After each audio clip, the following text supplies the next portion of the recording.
एक समय श्री महादेव जी पार्वती के साथ भ्रमण करते हुए मृत्युलोक में अमरावती नगरी में आए। वहां के राजा ने शिव मंदिर बनवाया था, जो कि अत्यंत भव्य एवं रमणीक तथा मन को शांति पहुंचाने वाला था। भ्रमण करते समय शिव पार्वती भी वहां ठहर गए। पार्वती जी ने कहा, हे नाथ, आओ आज इसी स्थान पर चौसपान से खेलें। खेल प्रारंभ हुआ। शिवजी कहने लगे, मैं जीतूंगा। इस प्रकार उनकी आपस में वार्तालाप होने लगी। उस समय पुजारी जी पूजा करने आए। पार्वती जी ने पूछा, पुजारी जी बताइए जीत किसकी होगी।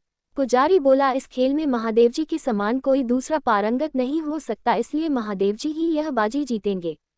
परंतु हुआ उल्टा, जीत पार्वती जी की हुई। अतः पार्वती जी ने पुजारी को कोढ़ी होने का श्राप दे दिया कि तूने मिथ्या भाषण किया है।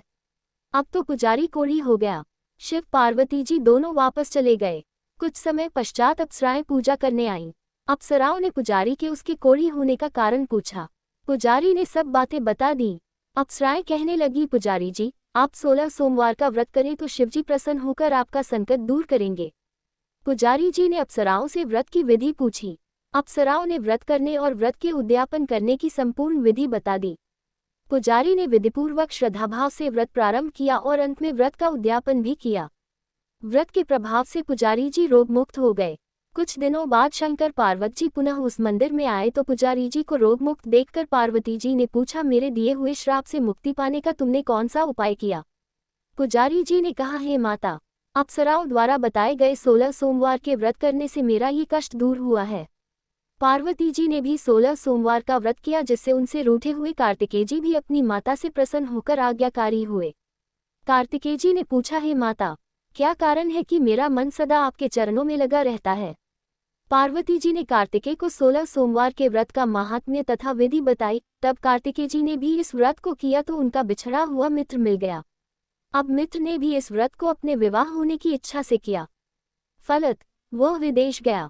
वहां के राजा की कन्या का स्वयंवर था। राजा ने प्रण किया था कि हथिनी जिस व्यक्ति के गले में वरमाला डाल देगी, उसी के साथ राजकुमारी का विवाह करूंगा। ये ब्राह्मण मित्र भी स्वयंवर देखने की इच्छा से वहां एक ओर जाकर बैठ गया। हथिनी ने इसी ब्राह्मण मित्र को माला पहनाई तो राजा ने बड़ी धूमधाम से अपनी राजकुमारी का विवाह उसके साथ कर दिया। तत्पश्चात दोनों सुखपूर्वक रहने लगे। एक दिन राजकन्या ने पूछा, हे नाथ, आपने कौन सा पुण्य किया जिससे हथिनी ने आपके गले में वरमाला पहनाई। ब्राह्मण पति ने कहा, मैंने कार्तिकेय जी द्वारा बताए अनुसार 16 सोमवार का व्रत पूर्ण विधि विधान सहित श्रद्धा भक्ति से किया, जिसके फल के कारण मुझे तुम्हारे जैसी सौभाग्यशाली पत्नी मिली। अब तो राजकन्या ने भी सत्य पुत्र प्राप्ति के लिए व्रत किया और सर्वगुण संपन्न पुत्र प्राप्त किया। बड़े होकर पुत्र ने भी राज्य प्राप्ति की कामना से 16 सोमवार का व्रत किया। राजा के देवलोक होने पर इसी ब्राह्मण कुमार को राजगद्दी मिली, फिर भी वह इस व्रत को करता रहा। एक दिन उसने अपनी पत्नी से पूजा सामग्री शिवालय ले चलने को कहा, परंतु उसने पूजा सामग्री अपनी दासियों द्वारा भिजवा दी। जब राजा ने पूजन समाप्त किया तो आकाशवाणी हुई कि हे राजा, तुम इस पत्नी को त्याग दो, नहीं तो राजपाट से हाथ धोना पड़ेगा।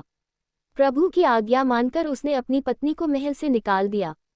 तब वह अपने भाग्य को कोसती हुई एक बुढ़िया के पास गई और अपना दुखड़ा सुनाया तथा बुढ़िया को बताया, मैं पूजन सामग्री राजा के कहे अनुसार शिवालय में नहीं ले गई और राजा ने मुझे निकाल दिया। बुढ़िया ने कहा, तुझे मेरा काम करना पड़ेगा। उसने स्वीकार कर लिया। तब बुढ़िया ने सूत की गठरी उसके सिर पर रखी और बाजार भेज दिया। रास्ते में आंधी आई तो सिर पर रखी गठरी उड़ गई। बुढ़िया ने डांटकर उसे भगा दिया। अब रानी बुढ़िया के यहाँ से चलते चलते एक आश्रम में पहुंची।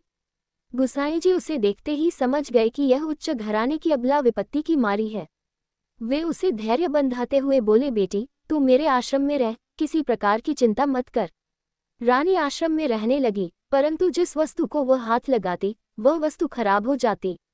ये देखकर गुसाई जी ने पूछा, बेटी किस देव के अपराध से ऐसा होता है।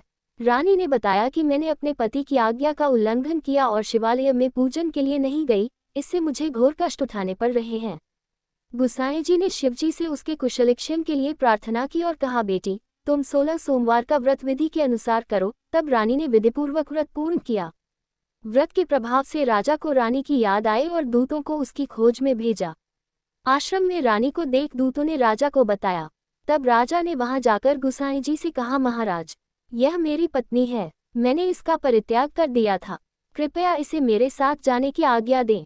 शिवजी की कृपा से प्रतिवर्ष 16 सोमवार का व्रत करते हुए वे आनंद से रहने लगे और अंत में शिवलोक को प्राप्त हुए। कथा सुनने के पश्चात शिवजी की आरती ओम जय शिव ओंकारक गाएं।